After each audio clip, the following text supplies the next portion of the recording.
In this course, I don't want to limit you to just one language because we all code in different languages, and throughout your career, you're most likely going to use multiple languages.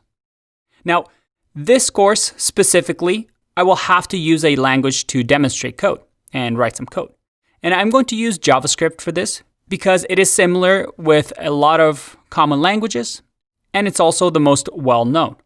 However, you can use whatever language you want in this course and follow along.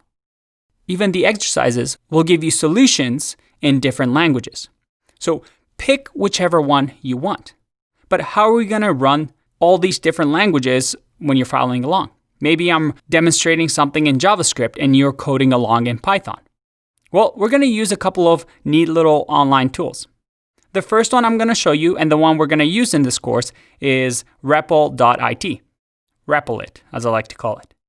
And you can pick any language that you want here to code along. And like I said, I'm going to be using JavaScript for this course. But all you need to do is to sign up with your GitHub account, and you'll have a little IDE that you can run your code in. And you'll see me using this throughout the course. Another one that I really like is Glot.io. And it's open source, which I'm a big fan of. And you can see over here that we have a lot of different languages that we can use. Again, if I go to JavaScript, it gives me a nice little area for me to write code and run it.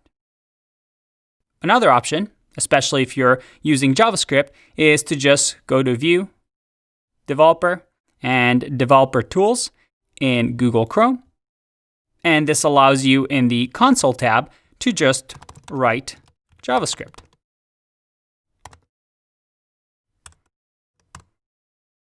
So that's another great option. Or if you prefer, you can always use your favorite text editor, write your code, and then run it whichever way you want.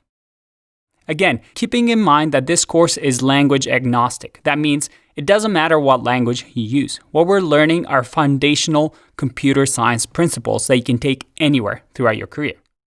And as you'll see, whether you know JavaScript or not, I'm going to keep the code very general and simple so that it's easy to replicate it into other languages, and also give you resources and sources with other languages when we get into more nitty-gritty coding. All right, set up your environment, get ready for some code. I'll see you in the next video. Bye-bye.